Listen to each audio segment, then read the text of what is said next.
خصوصا إذا وصل بهذا الكتاب الإمام النووي يحيى بن شرف من الله تعالى الرحمة والمغفرة وأن الله يولي درجاتهم في الجنة وينفعنا بأسرارهم وأنوارهم وعلومهم ونفحاتهم في الدين والآخرة. سر الفاتحة.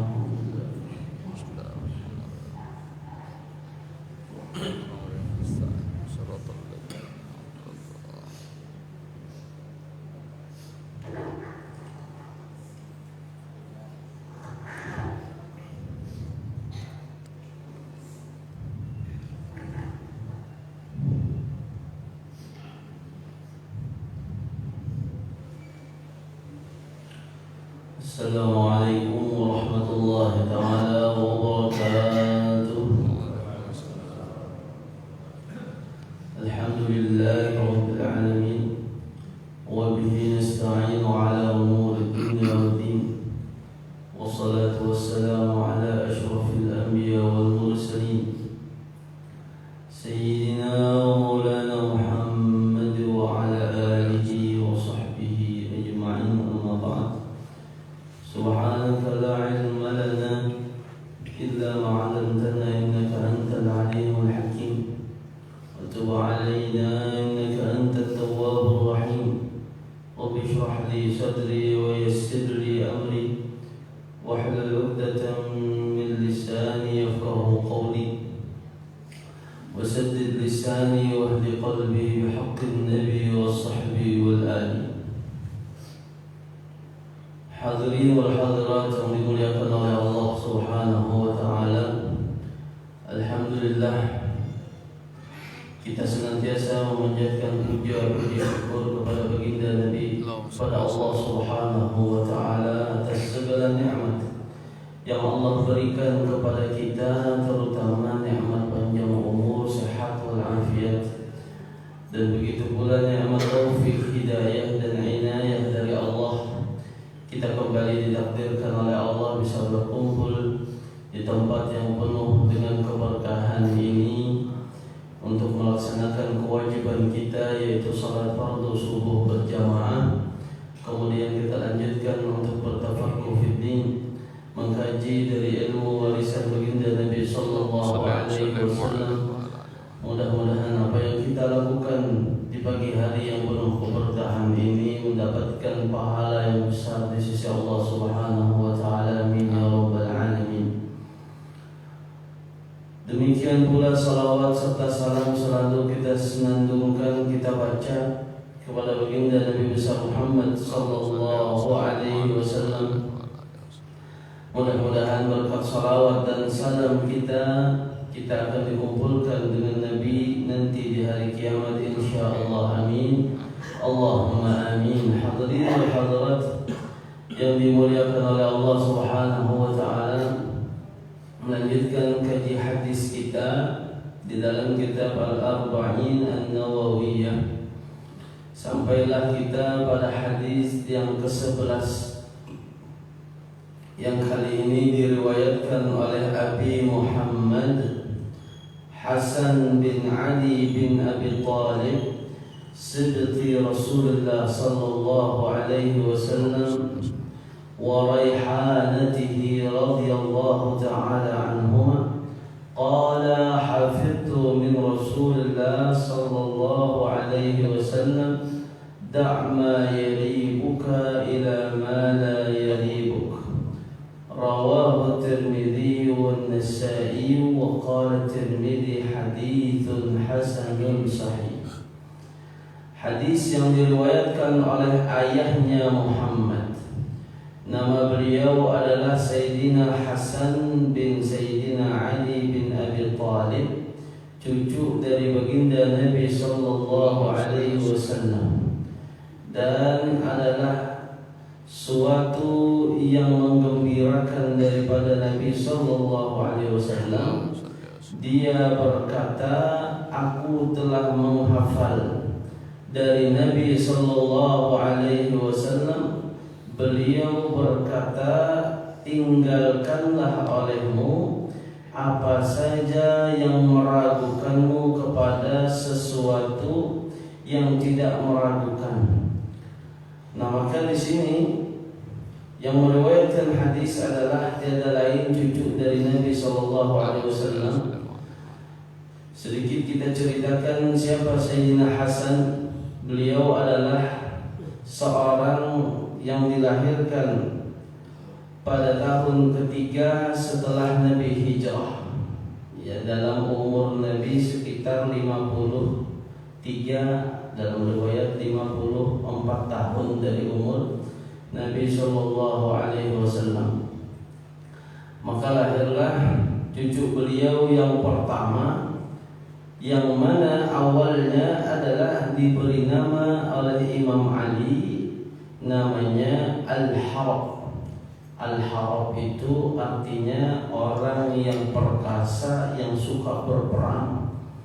Karena wajar Sayyidina Ali itu adalah orang yang pemberani, orang yang kuat, orang yang tidak takut dengan siapapun. Lalu akhirnya punya anak, beliau mau namakan Al-Harab.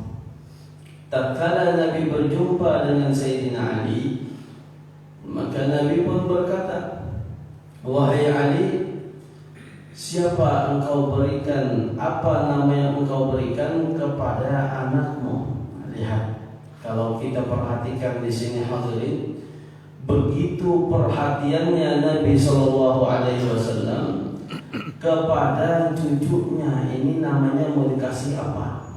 Begitu sayang dan cintanya Nabi, bahkan tatkala lahir cucunya, yang Nabi katakan adalah ini diberi nama apa wahai Ali. Maka tatkala Ali mengatakan kepada Nabi namanya adalah Al-Harab, maka Nabi pun berkata, "Wahai Ali, jangan, berilah dia nama Hasan." Dan sedangkan nama Hasan ini belum pernah ada di masa Arab waktu itu yang bernama Hasan dan Husain. Itu gak ada pernah. Nama orang-orang jahiliyah dahulu tidak pernah memakai nama Hasan dan Husain. Ini nama pertama yang langsung diberikan oleh Nabi Sallallahu Alaihi Wasallam. Bahkan Nabi mengatakan huma, kedua nama Hasan dan Husain itu adalah pemimpinnya para pemuda nanti di surganya Allah Subhanahu wa taala. Nah, mudah-mudahan kita seberatan termasuk di dalam pimpinannya Sayyidina Hasan dan Husain, cucu baginda Nabi Sallallahu Alaihi Wasallam. Setelah beliau dilahirkan, yang mana bergelarkan wa raihanatihi, dalam riwayat lain Nabi mengatakan huma raihanatayya minad dunya. Hasan dan Husain, kedua cucuku itu, kata Nabi, adalah penyejuk, pewangi daripada dunia, pewangiku, penyenangku, penghibur laraku di dalam dunia ini, kata Nabi Sallallahu Alaihi Wasallam. Bahkan tatkala dilahirkannya Sayyidina Hasan, maka Nabi Sallallahu Alaihi Wasallam mengadhankan di telinganya yang kanan dan mengqamatkan di telinganya yang kiri. Nah, lihat bahwa ini bukanlah suatu tradisi. Jangan kita kira anak lahir azan telinga kanan, qomat telinga kiri itu tradisi, bukan. Tapi ini adalah sebuah sunnah dari Nabi Sallallahu Alaihi Wasallam. Sunnah, hanya minimal ya bisa lah azan, walaupun ulu-ulu kada bisa lagunya, ya datar aja lah lagunya, kada apa-apa juga. Yang penting bisa azan, jangan bisa beulahnya aja anak. Pas azan bingung, anak lahir kayak apa ini, kayak apa. Akhirnya timbul bertakbiran sih. Tahu azan, apa ya takbiran, Allahu Akbar, Allahu Akbar, Allahu Akbar. Jadi ini ubah azan lain takbiran. Ini pagi jadinya. ada mintuha dan lain hal sebagainya, ada bagaimana paling minimal bisa azan, bisa qomah. Azan, jangan sampai nanti lahir anak ditaruh HP-nya, nyalakan MP3-nya azan, qomah tengah kiri pakai HP. Allah, jangan sampai. Belajar azannya pun ya kada kayak kita di masjid, kada pakai mic, ya tinggal di telinga kanan baik pelan-pelan, kada usah berteriak, kada usah berwudhu dulu hadap kiblat. Allah, rumah sakit mendengar apa turun apa ini ada orang azan, cukup telinga kanannya. Allahu Akbar, Allahu Akbar, Allahu Akbar, Allahu Akbar, pelan. Nah itulah agama Islam. Yang pertama di telinga seorang manusia yang baru dilahirkan, kita kenalkan dengan ketauhidan, yaitu Allah, bahwa ada di dunia ini, wahai anak kecil, Allah yang maha besar. Itulah yang menciptakan kita semua. Kita tanamkan keimanan paling pertama kali di dalam seorang bayi. Azankan, bahkan kalau kita menyimak, mengupas daripada azan ini, fadilatnya luar biasa. Tatkala anak dilahirkan, pertama dihindarkan daripada godaan syaitan. Waktu lahir itu syaitan siap mengganggu yang namanya anak kecil ini. Lalu dengan kita azankan, insya Allah anak ini tumbuh besar, dipelihara oleh Allah dalam keadaan iman dan Islam di hatinya. Yang kita harapkan hanya diazankan, habis azan baru diqomatkan di telinga yang kiri. Allahu Akbar, Allahu Akbar, asyhadu an la ilaha illallah, sampai selesai la ilaha illallah. Setelah itu ya memang banyak amalan-amalan setelah kita mendapatkan seorang anak. Di antaranya kita hendaknya membacakan alam nashrah di dadanya 1 kali cukup. Kemudian membaca inna anzalnahu fi lailatul qadar, yaitu surah Al-Qadar, di kepalanya bayi tersebut. Insya Allah, kata ulama, amalan ini dapat mencegah seorang anak nantinya tumbuh besar dipelihara daripada perbuatan zina. Bahkan sampai ganal kita baca, bagus. Ini hendak pulang sekolah bersalaman dengan kita orang tuanya, kita berikan tangan kita, kemudian pegang kepalanya, doakan inna anzalnahu fi lailatul qadr wa ma adraka ma lailatul qadr. Kemudian mau ditambah hatinya, kita bacakan alam nashrah. Mudah-mudahan hatinya mudah terbuka di dalam mendapatkan hidayah ilmu dari Allah Subhanahu wa ta'ala. Itu di antara amalannya kenapa disunnahkan azan dan lain hal sebagainya. Belum lagi kalaunya kita sudah berumur 7 hari dan mampu untuk mengeluarkan, membeli suatu akikah, sembelihan, yang mana anak laki-laki kalau mampu 2 kambing, kalau tidak mampu 1 perempuan 1 kambing. Di hari yang ke-7 itu lebih bagus akikahnya, di hari yang ke-7. Kalau nya kada mampu hari ke-7, anu gurui kreditan pas lagi banyak. Jadi kalau kawan lupa kambing, sudah kali yang kedua, yaitu hari ke-14, minggu yang kedua. Masih kada mampu, ya, tanggal 21-nya masih kada mampu, tambah harus 7. Lalu sampai kapan? Sampai dia balik berakal, kita orang tuanya disunnahkan untuk mengakikahi anak tersebut. Akikah, yang mana akikah ini beda dengan kurban. Kalau kurban kita disunnahkan membagi-bagikan daging itu adalah berupa daging yang mentah, masih belum dimasak. Tapi kalaunya akikah, disunnahkannya membaginya adalah dagingnya sudah kita masak. Yang ada dibagi ya kita undang orang ke rumah, membaca ya sekalian tasmiyahan biasanya, sekalian akikahan. Lalu di sana disuguhkanlah makanan daripada daging akikah tadi kepada masyarakat, ditolan kita dan lain hal sebagainya. Nah itu disunahkan pada 7 hari setelahnya. Yang mampu langsung akikah. Kemudian lagi di hari akikahnya itu disunahkan pula kita untuk mencukur rambut seorang anak tadi.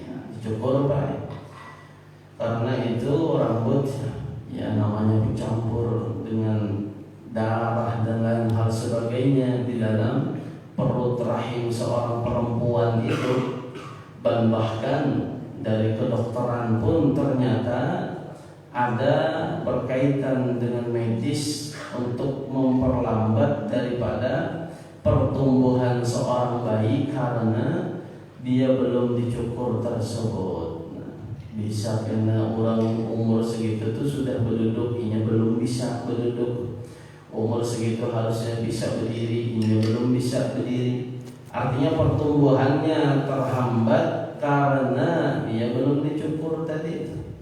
Nah maka tatkala akikah hari ke-7, hari ke-14, hari ke-21 dan selanjutnya tadi itu disunnahkan dicukur rambutnya. Setelah dicukur, sebagaimana Nabi pun mencukur Sayyidina Hasan di hari yang ke-7. Di hari ke-7 tepat Nabi memerintahkan Sayyidatuna Fatimah anak beliau, yaitu tiada lain ibunya Sayyidina Hasan, untuk mengakikahi cucunya dan mencukur rambutnya.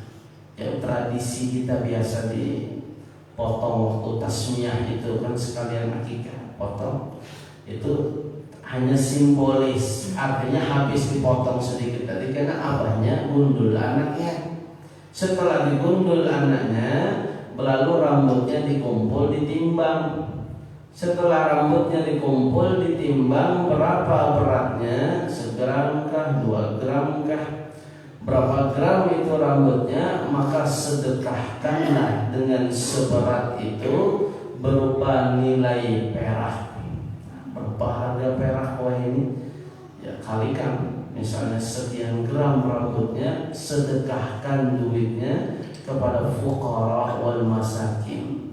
Itulah yang disuruh oleh Nabi kepada Sayyidatuna Fatimah. Hukumnya sunnah. Maunya mampu pakai emas ya silahkan. Misalnya pas ditimbang rambutnya 2 gram, maka berapa harga 2 gram emas? Wah ini berapa emas? Sekitar sampai lah ibu panjang tahunnya emasnya. Ya 900 misalnya emas yang murni 99 atau emas 24. Nah itu ditimbang, ternyata berat rambutnya 2 gram. 2 gram itu kalau emas duitnya sekian, maka sedekahkanlah duit itu, yang mana niatnya adalah tiada lain melaksanakan sunnah Nabi Sallallahu Alaihi Wasallam. Nah ini yang jarang kita itu melaksanakannya. Mudah-mudahan setelah ini siapa yang mendapatkan rezeki karunia anak dari Allah bisa diamalkan ini. Nah inilah Sayyidina Hasan. Nabi azankan, begitu perhatiannya seorang kakek kepada cucu, beliau azankan, dan saking cintanya Nabi digelarlah Sayyidina Hasan ini dengan gelar At-Taqi Was-Sayyih, orang yang bertakwa dan orang yang sang pemimpin. Karena tadi sudah kita sebutkan Sayyidina Hasan dan Husain ini adalah pemimpin daripada pemuda ahli surga. Dan bahkan saking cintanya Nabi SAW, beliau pernah dilihat oleh sahabat Barra. Kata Barra, aku telah melihat Nabi SAW wadi'al Hasan ala atiqi, meletakkan Sayyidina Hasan di pundaknya. Di pundak sini cucu diangkat.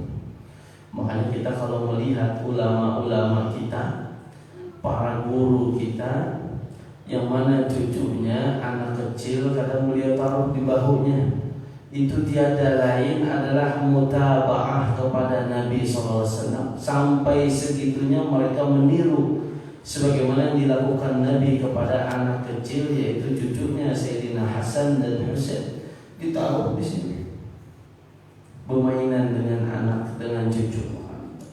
Kemudian Nabi berkata, Allahumma inni uhibbu fa uhibbah.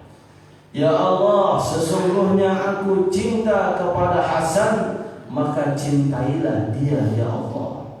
Bukan hanya ucapan saja, Nabi bahkan mengatakan dengan meminta kepada Allah, ya Allah, aku ini sangat cinta dengan cucuku Hasan, maka cintailah dia ya Allah. Kemudian Nabi melanjutkan, man ahabbani falyuhibbah. Barang siapa yang cinta kepadaku, kata Nabi, maka cintailah Sayyidina Hasan. Nah, disinilah ulama menyimpulkan artinya kita mencintai, menghormati, memuliakan keturunan Nabi itu adalah suatu kewajiban dan perintah dari Nabi SAW. Bagaimana mungkin kita mengatakan aku cinta Nabi Muhammad sedangkan kita membenci cucunya? Itu kada mungkin. Pian manusia normal aja, berisi anak, berisi cucu, ada orang mengatakan guru ulun sayang cinta dengan pian, tapi cucu sidin bila berjalan dihalanginya, dijatuhkannya, naik sepeda dorongnya gugur. Kira-kira gurunya senangkah marahkah? Cucunya digitukan salah, ada apa-apa sebabnya tidak ada, ya jelas marah, dan itu manusiawi. Begitulah Nabi Muhammad. Beliau cintanya luar biasa kepada cucunya Sayyidina Hasan. Bahkan beliau mengatakan, barang siapa yang orang cinta kepadaku, maka hendaklah dia mencintai Sayyidina Hasan. Allahumma inni uhibbu wa uhibbu man yuhibbu. Ya Allah, aku cinta kepada Hasan dan aku cinta, kata Nabi, kepada orang yang mencintai Hasan. Wahai Allah, cintailah orang yang mencintai Hasan. Nah, maka kalau kita mengagungkan, mencintai, menghormati cucu Nabi, maka berarti kita itu adalah orang yang telah didoakan oleh Nabi kepada Allah, yang mana Nabi meminta, ya Allah, cintailah orang yang mencintai Ahlul Baitin Nabi Sallallahu Alaihi Wasallam. Dan bahkan ini bukan hanya dari ucapan Nabi, tapi prakteknya pun begitu cinta dan sayangnya Nabi kepada cucunya. Pernah Pak Sayyidina Hasan ini pergi ke Masjid Nabawi. Tatkala di dalam masjid, yang namanya kekanakan, akhirnya dia jalan-jalan, di situ ada pembagian kurma. Maka Sayyidina Hasan memakan dari kurma tersebut. Kemudian Nabi mengetahui apa yang dilakukan oleh Hasan, maka dikejar oleh Nabi. Namanya kekanakan, makin dikejar makin larinya. Setelah dikejar oleh Nabi dan didapatkan Hasan, lalu kata Nabi, keluarkan apa yang kau makan itu, wahai Hasan. Bahkan Nabi sambil memukul-mukul pipinya, dan Nabi bahkan sampai mencongkel apa yang ada di mulutnya Sayyidina Hasan, itu karena kecintaan Nabi. Lalu beliau berkata, wahai Hasan, tahukah engkau yang engkau makan itu adalah kurma dari hasil zakatnya seseorang dibagi di masjid. Dan kita umat, dan kita, kata Nabi SAW, sebagai Bani Hashim, Bani Abdul Muttalib, haram memakan daripada harta zakat seseorang. Nabi itu cintanya sampai menjaga apa yang dimakan, yang diasuh oleh cucunya. Ini kata zaman sekarang yang haram suruh kuitannya malah disuruh kainnya malah ambil kayak bila tetamu duit kena bawa beli di jalan.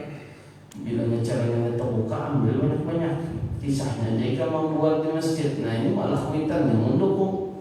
Lihat Nabi SAW cintanya saking cinta kepada cucu yang haram pun beliau jaga supaya selamat nantinya di akhirat. Itulah yang dalam firman Allah, qu anfusakum wa ahlikum nara. Peliharalah keluargamu, dirimu daripada benaman api neraka. Dari apa kita mencegahnya hal tersebut?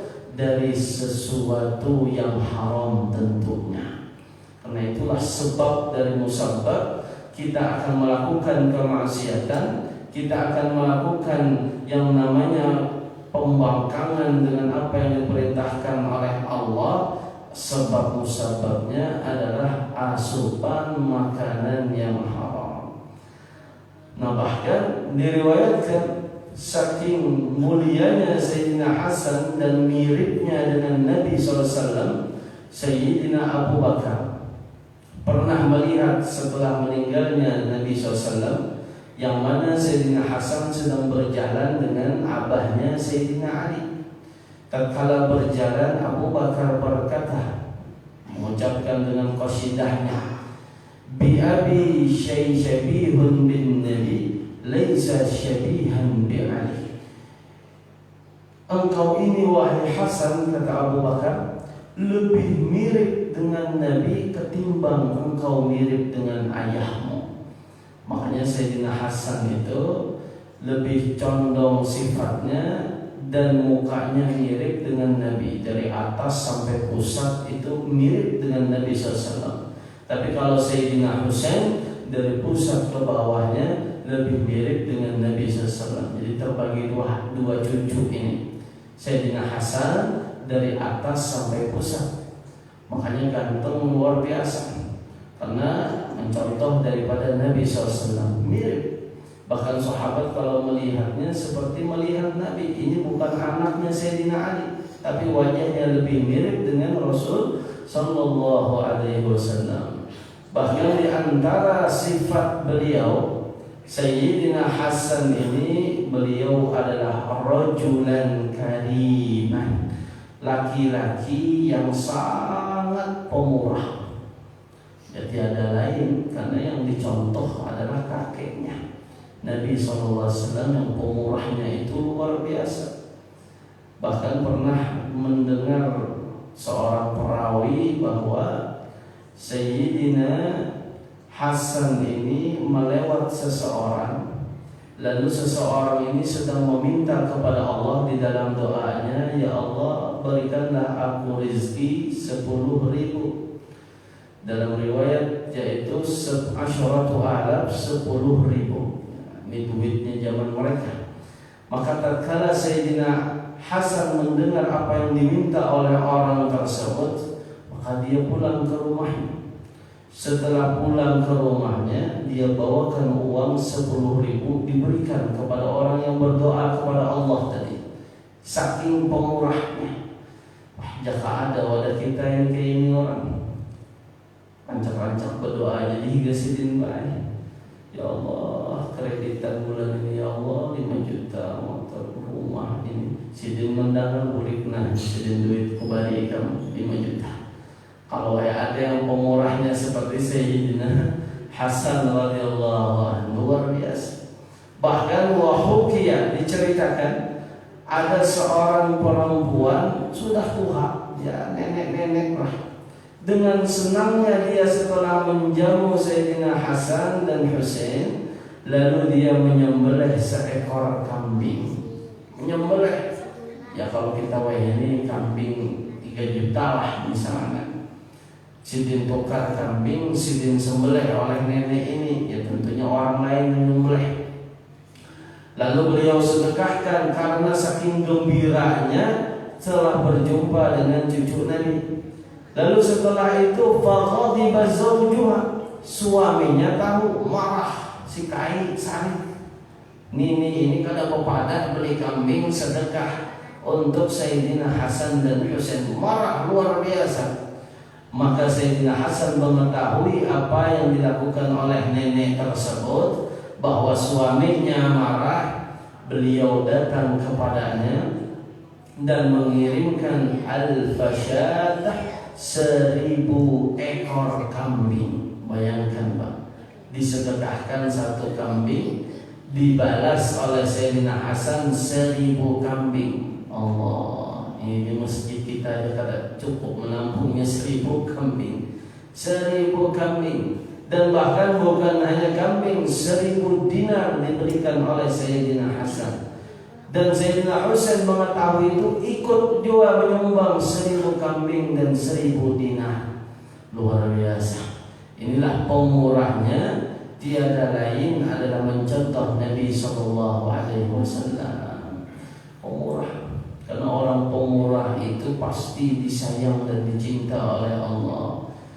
Bahkan dari antara sifat daripada Sayyidina Hasan cucu Nabi ini adalah beliau seorang yang sangat tawadhu, rendah hati. Itu Sayyidina Hasan, karena dia sangat mencontoh dengan Nabi SAW. Rendah hatinya itu sampai pernah tatkala beliau melewat perkumpulan anak-anak kecil di jalanan, dan ini adalah seorang cucu baginda Nabi. Tatkala dia melewat, maka orang-orang yang mana di jalanan itu memanggil, wahai seorang cucu Rasul, turunlah, duduklah makan bersama kami. Apa yang mereka makan? Ya, roti-roti kering di jalanan, di atas pasir itu. Dia perintahkan, wahai cucunya Nabi, turunlah, makanlah bersama kami. Lalu Sayyidina Hasan pun turun dari kudanya, dari ontanya, lalu ikut makan bersama mereka, orang-orang yang berada di pinggir jalan itu. Itu semua karena sifat tawadhu'nya beliau. Bayangkan, ada pemimpin kita berhentiin, suruh singgah, Pak, ayo Pak, makanan di warung. Mau beliau, ini luar biasa, rendah hatinya. Seorang pejabat misalnya, Sayyidina Hasan, cucunya Nabi, pemimpinnya seluruh umat muslim, pemimpinnya nanti ahli surga, berhenti. Lalu beliau berkata, Innallaha la yuhibbul mustakbirin. Kata Sayyidina Hasan, sesungguhnya Allah itu tidak mencintai orang yang mempunyai sifat sombong di hatinya. Setelah mereka menjamu Sayyidina Hasan, lalu Sayyidina Hasan pun kembali mengatakan, wahai kalian orang-orang yang telah menjamu aku sekarang, maka kalian pun nanti akan aku jamu di rumahku minggu depannya. Ditentukan oleh beliau, dan tentunya jamuannya itu lebih nyaman, lebih lengkap daripada apa yang mereka jamu kepada Sayyidina Hasan. Nah, ini harusnya akhlak yang kita tiru. Orang baik dengan kita balas lagi kebaikannya lebih baik dari apa yang dia berikan. Bahkan orang yang jahat pada kita pun kita balas dengan kebaikan. Inilah sifat akhlak yang dicontoh dari Rasul Sallallahu Alaihi Wasallam. Bahkan saking beliau ini budi pekertinya luhur luar biasa, diriwayatkan innahu kana la yaqulu ma'a ummihi Fatimah. Sayyidina Hasan ini tidak pernah mau makan dengan ibunya. Siapa ibunya? Tiada lain adalah putri Nabi, Sayyidatuna Fatimah. Lalu ibunya berkata, wahai Hasan, kenapa engkau tidak mau makan bersamaku? Maka Sayyidina Hasan pun mengatakan, akhsha an yaqa'a basaruki ala syai'in wa asbaquki ilaihi wa la ash'ur fa aqulu 'alqan laka. Kata Sayyidina Hasan, aku takut wahai ibu, seandainya pandangan matamu itu telah menuju suatu lauk dan pauk tersebut, yang mana engkau menginginkan lauk pauk tersebut, lalu aku mendahului mengambilnya, aku takut itu adalah durhakanya aku kepada engkau wahai ibu. sekecil itu dia anggap durhaka pada orang tua. Kalau kita sekarang bukan lagi makanan, malah kuitan disuruh di rumah. Hanya bawang goreng sudah ada. Ma, mana anduk ulun? Ma, mana baju ulun? Sudahkah disetrika? Ma, mana duit jajannya? Nah ini yang terjadi pada zaman kita sekarang.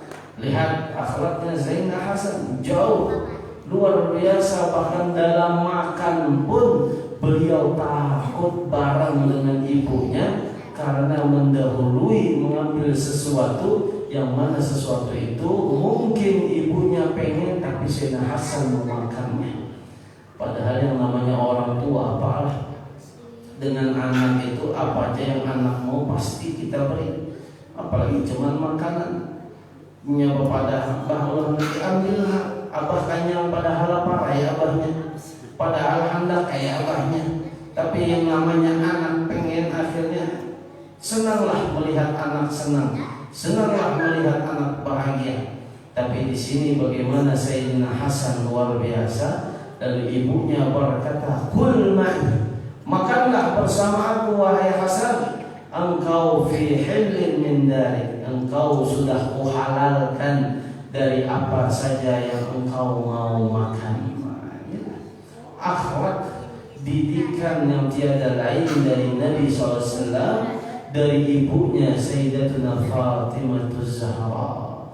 Lalu tinggal bagaimana kita, apakah sudah kita meniru pendidikannya Nabi Muhammad? Sudahkah kita mengajarkan bagaimana pendidikannya Sayyidatuna Fatimah Zahra? Lalu akan muncullah bibit-bibit generasi-generasi yang luar biasa karena tarbiyah pendidikan kedua orang tuanya. Jadikan suri tauladan kepada anak-anak kita, maka mereka pun akan menjadi sosok orang-orang yang luar biasa. Nah, bahkan Sayyidina Hasan ini beliau tatkala menjabat sebagai khalifah, di masa beliau sudah dewasa, yang mana Sayyidina Ali waktu itu dibunuh, meninggal dunia. Lalu pengikutnya orang-orang ahli Kufah, karena Sayyidina Ali ini ada pengikut fanatiknya, yang mana saking fanatiknya akhirnya terkala Sayyidina Ali mengorbankan jabatan itu kepada Muawiyah yang pada waktu itu. Lalu para pengikut garis keras Sayyidina Ali ini membenci Sayyidina Ali. Mereka tidak mau dengan keputusan Ali tentang memberikan jabatan itu kepada Muawiyah.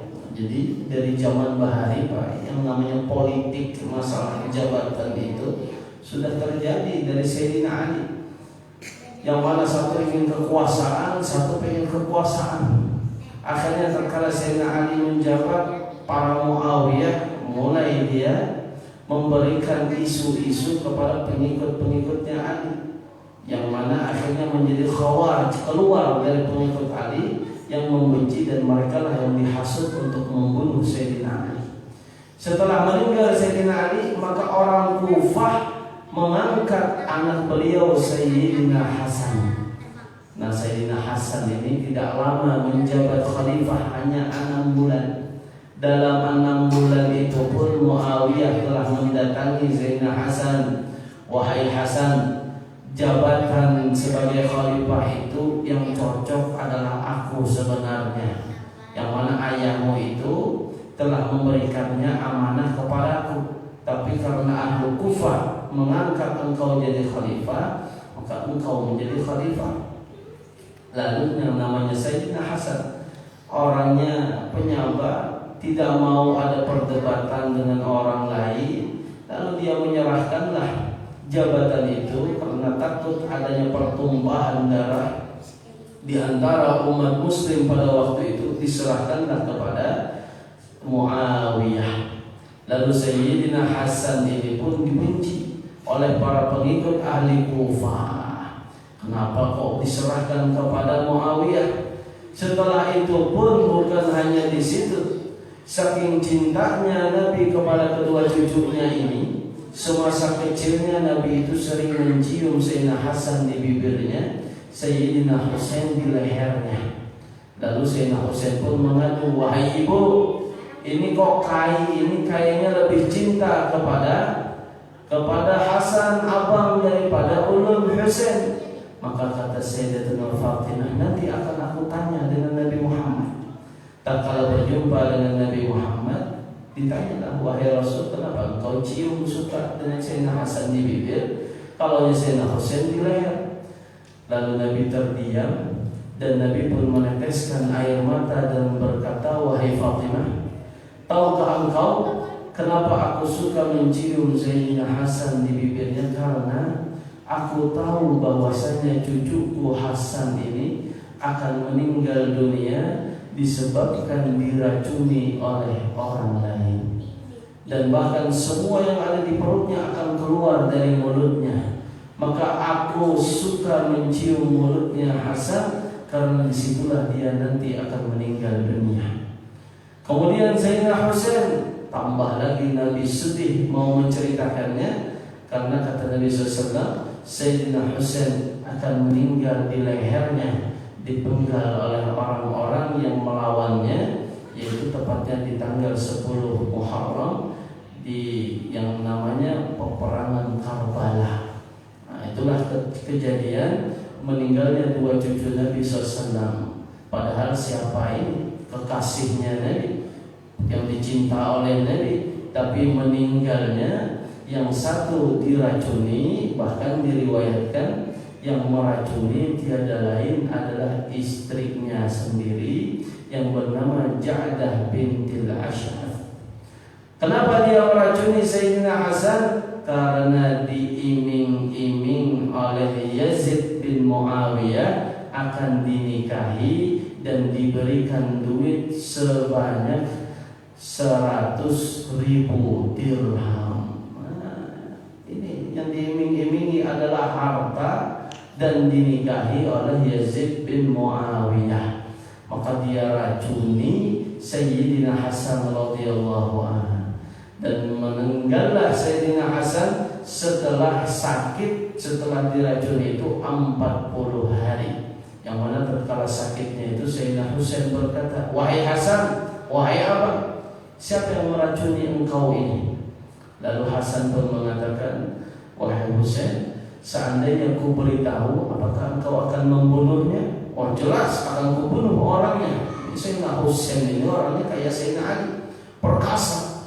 Kalau Sayyidina Hasan lemah lembut sebagaimana Nabi. Kata Husain, akan ku bunuh orangnya. Kalau begitu tidak akan ku beritahu kepada engkau, wahai Husain. Biarlah Allah yang membalasnya akan apa yang dia perbuat. Aku takut sangkaanku itu meleset, ternyata bukan dia orangnya. Lihat bagaimana akhlaknya Sayyidina Hasan, padahal tahu yang meracuni adalah bininya sendiri. Dan bahkan setelah itu dia berpesan kepada Husain, wahai Husain, aku berpesan kepadamu karena aku sudah berbicara dengan Sayyidatuna Aisyah, tiada lain adalah neneknya beliau, istri dari baginda Nabi SAW, yaitu untuk dikuburkan tatkala meninggal dunia di samping Nabi SAW. Maka Sayyidatuna Aisyah pun mengiyakan. Dan Sayyidina Hasan berpesan kepada Husain, seandainya wahai Husain ada orang yang tidak terima aku dikuburkan di samping Nabi, maka janganlah engkau memerangi mereka dan kuburkan saja aku di samping ibu kita Sayyidatuna Fatimah di pekuburan Baqi di kota Madinatul Munawwarah tersebut. Ini Sayyidina Hasan ini sudah bisa menerka. Artinya ini pasti ada percekcokan orang yang tidak terima dia dikuburkan di samping Nabi. Ternyata benar. Setelah meninggal dunia Sayyidina Hasan, lalu ada sekelompok di antaranya adalah kelompoknya Marwan yang tidak terima Sayyidina Hasan mau dikuburkan di samping Nabi SAW. Lalu Sayyidina Husain ini sudah siap-siap mau perang, sudah mau melawan. Lalu datanglah yang menengahi Abu Hurairah, wahai Husain, tidakkah tidakkah ingat engkau wasiat dari kakakmu, yaitu seandainya ada orang yang mencegah akan dikuburkan di samping Nabi, jangan dilawan dan kuburkan saja dia di pekuburan Baqi di samping ibunya Sayyidatuna Fatimah Zahra. Nah makanya kalau pian masuk Baqi ziarah di Madinah itu pas masuk sebelah kanan itu adalah kuburan keluarganya Nabi SAW. Di situ Sayyidah Aisyah, di situ Sayyidah Fatimah, di situ Sayyidina Hasan, Sayyidina Hasan ini yang akan yang kita ceritakan ini. Pokoknya keluarga Nabi di sebelah kanan itu semua. Pokoknya kalau kita masuk Baqi nanti kita menyampaikan salam kepada keluarga-keluarga Nabi tersebut. Berziarahnya di sebelah kanan setelah masuk pintu Baqi ziarah di kota Madinah. Nah itulah di antara cerita Sayyidina Hasan radhiyallahu taala anhu yang budi pekertinya luar biasa, yang tiada lain adalah mencontoh dari baginda Nabi sallallahu alaihi wasallam. Bahkan dari karamahnya beliau tatkala meninggal, ada seseorang syakhsan taghawwata ala qabri, karena bencinya dengan Sayyidina Hasan, dia buang air besar di atas kuburannya, berherat di atas kuburan Sayyidina Hasan. Saking bencinya, sudah mati dibeherainya juga di atas kuburnya. Lalu apa yang terjadi? Fajunah, menjadi gila orang tersebut. Wa ja'ala yanbah kama yanbahul qalb, bahkan gilanya itu dia menggonggong sebagaimana menggonggongnya seekor anjing sampai dia meninggal dunia. Dan terdengar di kuburnya orang tersebut dia berteriak daripada siksaan dari malaikatnya Allah. Na'udzubillah. Nah maka dari sini dapat kita paham bahwa orang-orang yang dicinta oleh Allah, orang-orang yang dikasihi oleh Allah itu pasti mendapatkan perhatiannya. Maka kita jangan sampai memusuhi mereka, membenci mereka, apalagi sudah meninggalnya kita memfitnah, menggibah dan lain hal sebagainya. Ingat, Allah itu zat yang maha kuasa, yang tidak tidur, yang mengetahui segala sesuatunya, akan dibalas oleh Allah Subhanahu wa taala. Hati-hati. Nah inilah riwayat daripada cucu baginda Nabi Sayyidina Hasan radhiyallahu anhu yang meriwayatkan hadis ini. Insyaallah kita bahas hadisnya sedikit di pertemuan berikutnya karena sudah waktunya isyraq. Mudah-mudahan kita dipanjangkan umur oleh Allah, dapat berjumpa kembali di pengajian yang mana kita semata-mata mencari ridha Allah Subhanahu wa taala, semata-mata untuk mendekatkan diri kepada Allah, dan mudah-mudahan kita selalu mendapatkan taufik hidayah dari Allah dan diwafatkan dalam keadaan husnul khatimah insyaallah. Amin amin ya rabbal alamin. Ala hadhihi niyyah wa ala niyatin salihah bisirri nabi wal nabi bisirri al-fatihah. Alhamdulillah. Amin. Bismillahirrahmanirrahim. Alhamdulillah rabbil alamin. Allahumma shalli wa sallim wa barik ala sayyidina Muhammad wa ala alihi wasallam. Rabbana fa'alna bima 'allamtana waj'alna alladhi yanfa'una wa ta'alina ya futuhal 'arifin wa faqihna fi din wa 'allimna min ta'wil al-Qur'an 'azim. Innaka 'ala kulli shay'in qadir wa astur 'uyubana wa 'uyuba mu'allimin 'anna wa la tadhhab barakatuhu 'alaihim annahu sallallahu ala sayyidina Muhammad wa ala alihi wasallam. Walhamdulillahi rabbil alamin. Sedikit pengumuman undangan saja bahwa di pagi ini hari Minggu tepatnya jam 8 lewat lah kita mulai pembacaan Maulid, perayaan Maulid Nabi SAW di Majelis Ta'lim Al-Mabrur Mintu Haul di Jalan Gerilya, tepatnya di Gang Baru di depan lapangan bola gereja itu yang masuk Gang Baru. Insyaallah situ sudah ada panitia-panitia. Kita merayakan Maulid Nabi besar Muhammad SAW. Penceramahnya insyaallah Habib Muhammad bin Mukhtar Al-Attas Samarinda. Nah, kalau pian ada waktu silahkan berhadir pagi ini acaranya jam 8 mulai Maulid insyaallah. Itu saja yang dapat sampaikan. Wassalamualaikum warahmatullahi wabarakatuh.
على كل شيء قدير. اللهم إنا نسألك العفو والعافية والمعافاة الدائمة في الدين والدنيا والآخرة.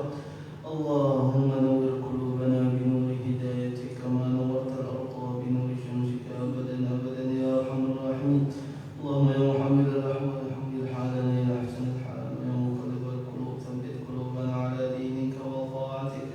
اللهم إنا نسألك التوبة والمغفرة والتوفيق والهداية والاستقامة وحسن الخاتمة. إلهنا تب علينا توبة نصوحا، إلهنا تب علينا توبة نصوحا، إلهنا تب علينا توبة نصوحا. ربنا اغفر لنا ذنوبنا ولوالدينا ولمشايخنا ولمعلمينا ولأستاذنا ولوالدينا ولإخواننا ولأخواتنا ولجداتنا ولجداتنا ولأعمامنا ولعماتنا ولمن أحب وأحسن إلينا ولمن أوصانا بالدعاء لجميع المسلمين والمسلمات والمؤمنين والمؤمنات الأحياء منهم والأموات برحمتك يا أرحم الراحمين. ربنا آتنا في الدنيا حسنة وفي الآخرة حسنة وقنا عذاب النار. صلى الله على سيدنا محمد وعلى آله وصحبه وسلم والحمد لله رب العالمين. اللهم صل على محمد، اللهم صل عليه وسلم. اللهم صل على محمد، اللهم صل عليه وسلم. اللهم صل على محمد، اللهم صل عليه وسلم. اللهم صل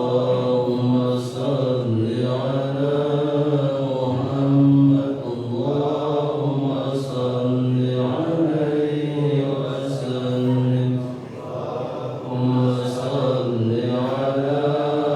محمد، اللهم صل عليه وسلم. اللهم صل على محمد، اللهم صل عليه وسلم. اللهم صل على محمد، اللهم صل عليه وسلم. اللهم صل على محمد، اللهم صل عليه وسلم. اللهم صل على محمد رسول الله. يا رب صل عليه وسلم. حبيب الله تقبل الله منكم.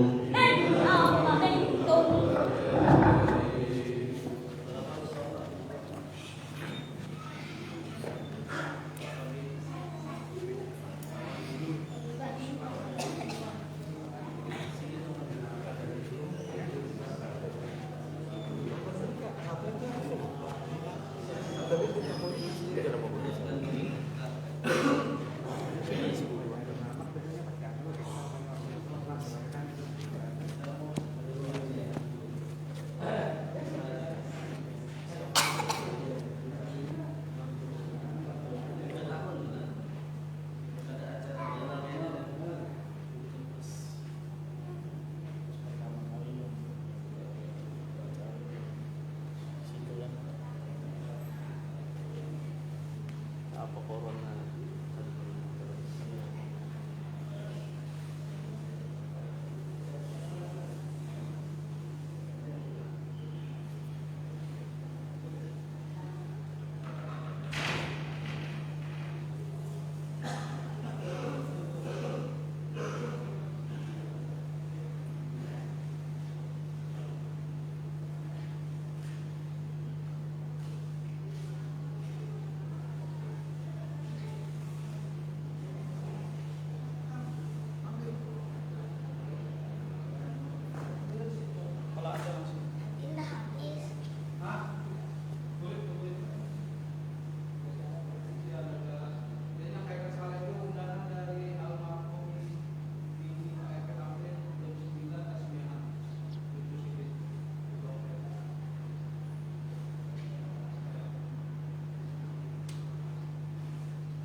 Ada undangan